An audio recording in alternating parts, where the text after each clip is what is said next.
Good morning, good afternoon, good evening, whenever you happen to be watching another interview from the non-league scene. I'm delighted to be able to say that today we are joined by non-league royalty in the form of Joe Simpson, who is now the new head of youth development at Kings Lynn. We have got the creme de la creme in terms of club and personnel. Joe, how are you, mate? You're doing well. It's been a long time since we've last spoke. Yeah, I'm very, very good, thank you. I'm very humbled by that title as well, giving me a big A. But no, really, really good, really positive. Nice to be back in terms of the football scene and back sort of to some sort of normality with the season starting Saturday. So yeah, lots to look forward to. Definitely.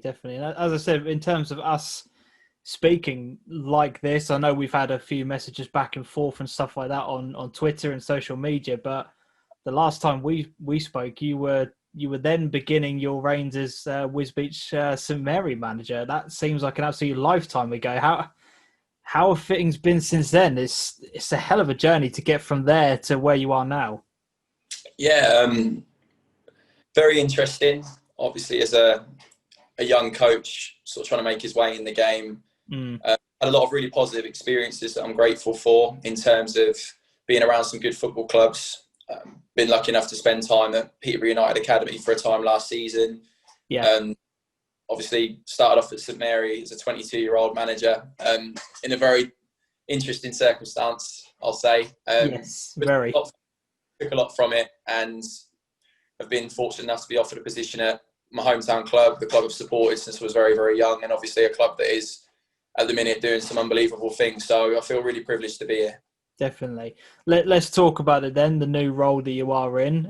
Head of youth development, when you kind of see that role on Football Manager, it's one of those headline roles that has to be done absolutely spot on. You have to make the right appointment.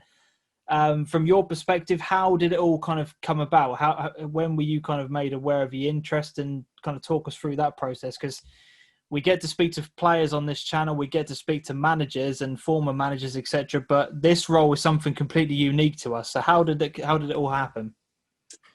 Well, it sort of began maybe not long before lockdown.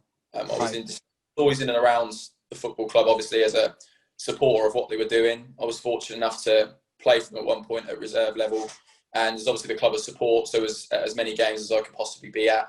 Right. So I was a sort of big fan of the setup and how things were going anyway, and it was always my ambition to come here if I could. The director of football approached me originally about the position. Obviously, with the club gaining National League status, the club wanted to put a structure in place with the chairman and the gaffer to try and promote, younger players and build some sort of structure underneath with solid foundations, so the club could be hitting on all fronts, if you like, and positive on all fronts. And they said if it would be something that would interest me, then led to chats with the chairman and with the gaffer as well about where they wanted to take the club and what they wanted to do.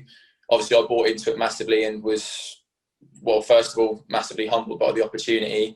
And once it got offered, I certainly was never ever going to turn it down. And so started off with, brief conversations, then sort of went from there, as obviously there was a lot of complications in terms of a global pandemic, which obviously didn't help things, and sure things were in the right place and the jigsaw came together. But I'm delighted to be here. I'm massively thankful for the opportunity, and just, we'll do my best to do it well and hopefully give Kingston a good structure to produce its own players. Yeah. I've asked this question to quite a few people because of the pandemic and what we've all been experiencing. For you as an individual, do you feel that has that hindered your start and, wanting to get in and kind of get to grips with things sort of straight away? Or have you kind of welcomed that extra break and it's given you more of a time to sit back and look at things and analyze things properly and then make more, not snappy decisions, not, just maybe longer rationale? Because there's kind of a mixture of people that I'm speaking to who are welcoming the break and it's giving them a chance to reset, or they just want to get chomping at the bit. So how did you feel about it?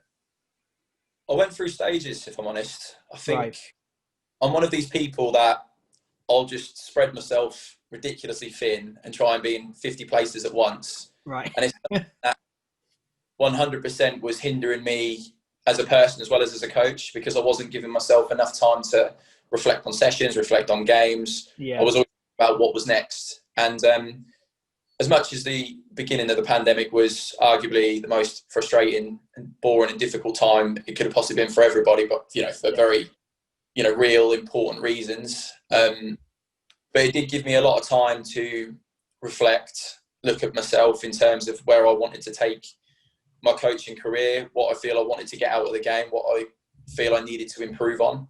At the end of the day, I'm 24 years old. I know that I've got a long way to go. I know that I've got a lot to learn, but I'm willing to. I want to be better for myself, but more importantly for the players that I'm working with and the club that I'm representing. Yeah. And then when I got offered the opportunity to come to Kings Lynn, obviously that meant committing myself fully to one place, which was something that I feel I've always needed to do, to be able to set myself a base and get settled somewhere. Because I think, as we all know, coaching and management, it is a really, really fast merry-go-round. And from 3-6 months, you could be one place, then you're somewhere else. And I think that's the biggest criticism I've had of myself, is I don't give myself time to settle anywhere, because I'm always chasing the next high, if you like, wanting to improve, better, and every opportunity is the best thing. Whereas actually, I've started to think more long term. Where's going to benefit me the most, and where can I make the biggest impact? And I mean, the club sells itself, the gaffer sells himself, and any opportunities to come and work with him, I was never ever going to turn down. And beyond anything else, it's a club that wants to do things the right way. It's a club that wants to think long term.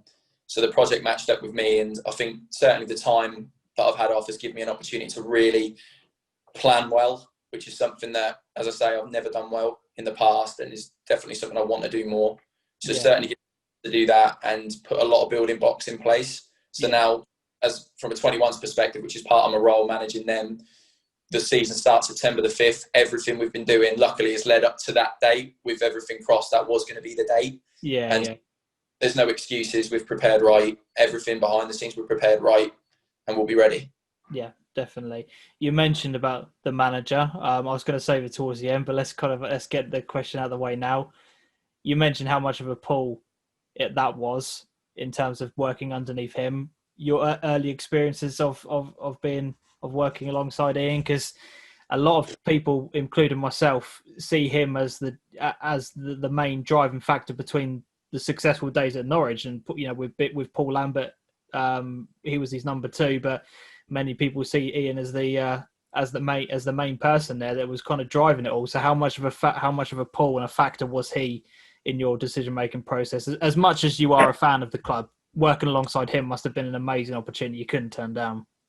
Yeah, exactly. I think as a young coach, you want to learn from those above you. You want to learn from those that have been there, seen it, done it, and got the t-shirt, if you like. I was always a massive admirer of Ian, even before he was at Kings Lynn Town. And then when he came in, it was always a case of you felt something special was going to happen. See it on the pitch within weeks, the difference he was making. And then when the pre-season came around, his first pre-season, what then came into the club in terms of the personnel, the playing style, the philosophy of the club. There aren't many words left to describe him, but one of the words I'd use is just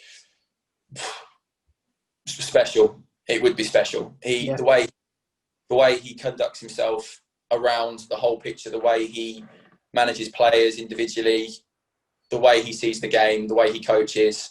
It's been a really incredible experience to be around during pre-season, because he's such a humble guy as well. He's been really supportive me since I've come in here, really made me feel welcome, give me the opportunity to watch the first team train up close. And it's just unbelievable to watch. It really is. I mean, you get all the experience in the world at different places, watching football at all levels, but watching someone of that level work that up close, not just in terms of his session delivery, but the all-round package that he brings, the aura that he brings, is something, that I'm very, very lucky to have. And so day by day, I'm just taking every bit in that I can, and hopefully I can produce from my side of the club and what I need to do in order to make his job that little bit easier, hopefully. But beyond that, do the job well and as well as he's doing in the first team, I mean, what him and that group of players has achieved is nothing short of unbelievable. Yeah. And as a club, it would be amazing to strive for that in every aspect of what we do. Yeah. And obviously, I couldn't have anyone else in terms of a benchmark to try and hit, because he is up there. Yeah, definitely. And from your perspective, let's talk a little bit about your role. It seems as if every time I kind of check the Kings Lynn Twitter feed that you've got a new role. You're involved in something different. You're doing something else. Just for those who are maybe not keeping as much of an eye on Kings Lynn as somebody like myself, just kind of talk to me and the audience about some of the roles that you're going to be involved in, what it is that you'll be doing, because head of youth can mean anything to any kind of club. So what roles are you going to be doing? What effectively is your main objective? So the main objective, in a nutshell, is to try and produce homegrown players for this football club. Yeah. And to try and get them as close to the first team level as we can. And with that, I've been placed in charge of the under-21s team, which was the reserves last season, is still the reserves, but we're trying to base it around our younger players in order to give them that perform at a very high level in terms of non-league, and a lot of them, their first men's experience, senior experience. So I'll be managing them on a weekly basis. Right. Another part of the role, we've just created a brand new academy side that will take part in the Conference Youth Alliance as of this season, with King Edward VII School based in Kings Lynn, and we're really pleased to have that partnership with such a well-recognised school that with a very good reputation. So we're going to be linking up with them and running a full-time academy where the players will come in and train every day. So that'll be like my day job, if you like. The gaffer will also be heavily involved in that in terms of the coaching side. On top of that, I'll also be running the ladies team on a Sunday. Wow. Which has been added very recently, which again, I'm very, very pleased to have as a group I've worked with before. So yeah, certainly going to have my hands full out of four in terms of the different roles, but the chairman's got me here full time. So I think he just wants to make sure that I'm busy and making sure I'm taking up doing as much as I can in order to get to where we want to get to. But obviously it's not going to happen overnight. There's a lot of stuff being put in place underneath in terms of a structure. We've got a brand new under-16s team, a brand new under-12s team that have been created for this season that will be competing in the Junior Premier League. We obviously want to expand and do more in terms of what we're doing with younger players and the community as a whole. So there's a lot going into it, and we've got a plan in place moving forwards that we're going to hopefully start to piece together. So a lot to be excited about, but again, a lot we've got to acclimatise to and get used to, and hopefully, touch words, we get through the season where we can get a bit of momentum behind us at all levels, because obviously it's new for the first team as well, being National League for the first time. But it's exciting, really exciting. We're just going to head on. Are you looking forward to that many roles? Because, from somebody who is not involved in the football scene in terms of an actual club like myself, and some people who are just spectators and fans, that seems like a lot of roles to be taking on responsibility for. I mean, for somebody like yourself, I can't imagine you'll have any difficulties where you kind of take these things in your stride. And from what I know and what the conversations we've had, you seem to thrive on that type of responsibility. But how are you feeling about that? Kind of juggle so many things at the same time. I think we all know football's one of them games where you'll win on the Saturday and you're high as a kite. You'll lose on the Tuesday and it's the worst thing in the world. And we've all had that feeling week in, week out. We've not had it for a while, and I'm sure we're all looking forward to having it back. Yeah. I think I'm excited by it all. I think you've got to go out of your comfort zone sometimes to find out more about yourself. And I couldn't be doing it at a better football club. I've got some fantastic players to work with that make the job easier. And it's all about players. If you've got good players, the job's easier. Yeah. And beyond that as well, I've got a fantastic group of people around me. I've got, an under-18s management pair of Alex Walpole and Ian Wells, who have been doing some brilliant work with our younger players. And we really have got an exciting group of under-18s coming through. Right. I've got Nick Hodgson assisting me at under-21s level. We've got a physio. We've got a brand new goalkeeping coach coming in. We've got good people around the place, good coaches at 16s and 12s level. I've obviously got the director of football, Robbie Back, and the gaffer and the chairman all above me, as well as all the people behind the scenes that do. And it's like football, it's a team effort. and there's a lot of people around it. And with the people I've got around me, I've got no excuse. I've got all the support I could possibly need. In terms of the players, I've got no doubts when they go out there, they're going to give me everything they've got. So we'll see what it brings. But again, ask me after Saturday, my answer might be different. I've got a couple of other questions, and then I'll let you go, Joe, because I appreciate you've taken time after training to stay and talk to me. So one of the questions I was going to ask is about the actual location of Kings Lynn and how much of a factor and how much positivity you can draw from that, because there's not very many locations that are kind of nearby. It's in a very unique part of the country that I suppose from a youth potential, there is a lot that you can kind of tap into. Is that something that you would agree with, or is the fact that Norwich is, I say down the road, it's not really down the road, but having that youth set up and category, Academy 1 status at Norwich, how does that kind of thing affect you, or does it affect you? I don't know, because it's two worlds apart, isn't it, really? Yeah, I think it's in a different place now, where there are obviously a lot of non-league clubs around the area in quite a small catchment, where obviously players do tend to move around a little bit. Kings now, in the space of 2 years, because of what brilliant achievements have come to pass in terms of the gaff of the first team and what they've done in 2 years, they've jumped 2 divisions into a completely unknown world at National League level. We're now officially the second biggest club in Norfolk in terms of size behind them.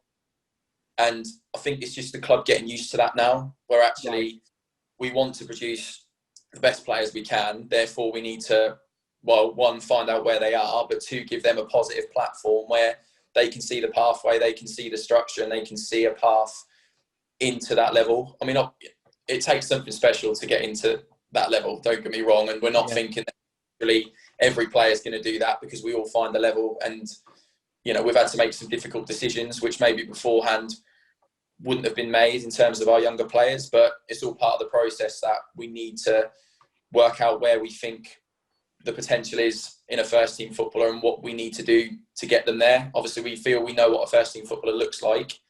So we've got to get the players to that level, not just technically, but around all corners of their development.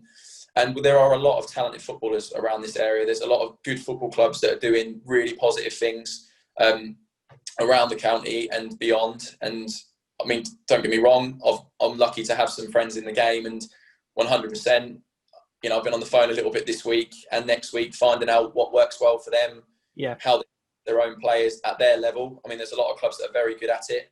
And then it's about how can we do that, and how can we do that positively. I mean, Kings Lynn's one or two, because you say it's unique is a good word, because it is in the middle of nowhere in terms of it's 40 miles from the nearest road almost. But at the same time, that can also work to your advantage. But beyond anything else, I've always found when I was growing up and playing, it was about the club and what the club offered. And it wouldn't matter if the coaching was right, if the environment was right, if the culture was right, which is something that in terms of below the first team, I'm desperate to get right. You'd want to play for them, and we want players to believe this is the best place for them. And maybe for that reason, at reserve level and down, the last couple of years, that hasn't been the case. I'm desperate to change that, but I'm also not naive enough to think that's going to happen overnight. I'm not, and the club isn't. They don't think that in 6-12 months' time, like that, we're going to have 6-7 players in the first team that come from around the corner. It's not going to happen. But it's one thing talking about the long term. It's another thing putting the building blocks in place to make it happen. So we've just got to use it to our advantage as best we can. Yeah, definitely. And I suppose then that kind of leads on to my final question, which was going to be your personal targets and ambitions for the upcoming season. I suppose, is it just about keeping and trying to get the rest of the club up to how quickly the first team has moved up through the pyramid? What are your objectives of if you can reveal anything that the club have kind of said, or what your targets are, or have you kind of set anything for yourself that you're prepared to reveal on there? I think it's just about setting a standard in everything we do on and off the pitch. I mean, in terms of the 21s, I've tried to put my own stamp on it with regards to where I want to take it. We're in we're not disillusioned. We are going to go into every game and be an underdog. Yep. And that doesn't faze me one bit. It doesn't faze the players. I want them to go and be brave and get on the ball and try and play the way we want to play. And we're going to take every game head on. And we're not worried about what's coming against us because they're young lads learning their trade. So from a 21's point of view, the only thing I've asked for, and I've said the same in every pre-season game, can we be competitive? In every game we go into against your Lake and Heaths, your Mulbartons, your Marches that are, ticked to go up, can we go and compete against them? Can our brand of football match up against theirs? And can we surprise a few? And I mean, I'm very, very fortunate with the group I've got. Obviously, there's been a few ins and outs in order to start to put the first building block in place. Yeah. But I think long-term, we will see the benefits. I'm confident of that. We're going to lose games. There's no question about that. But I do believe we will get better as we go along. Yeah. And then in terms of the whole club, it's about making sure that underneath the first team, we are doing things right. And there's a structure underneath. I don't think there's anything that makes a club prouder than when a local lad steps out and plays for his first team in front of the home crowd. And especially the crowds we're getting down here at the minute.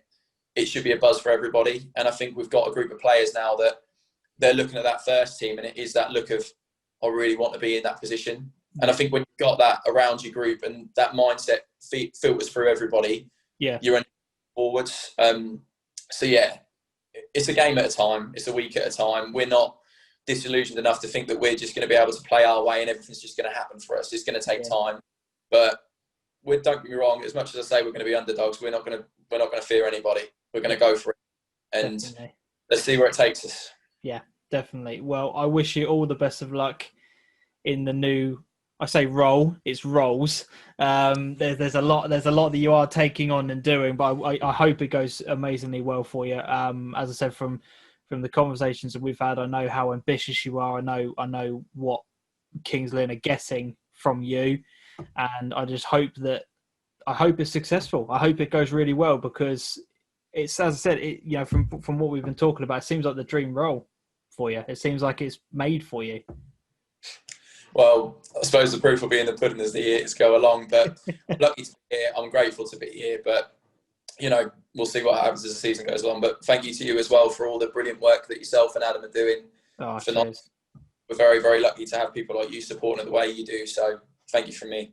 Yeah, we'll definitely be coming along to one of your games, whether it's home or away. I say that because Kings Lynn is sometimes it is the joke of the non-league of, do we really want to be doing a Kings Lynn away on a Tuesday night? But who knows? We'll definitely be coming down to see you, and it'll be good to see you in person. But as I said, wish you all the best of luck, not only for this season, but for hopefully many more seasons to come for you at the Kings Lynn. All right. Cheers, mate. Thank you very much. Cheers. If you've enjoyed the video, guys, make sure you hit the thumbs up and subscribe to the channel. If you are new around here and you are interested in helping the channel grow, there are links to both Patreon and Ko-fi donations in the description. That would really, really mean the world. But until next time, as always, adios.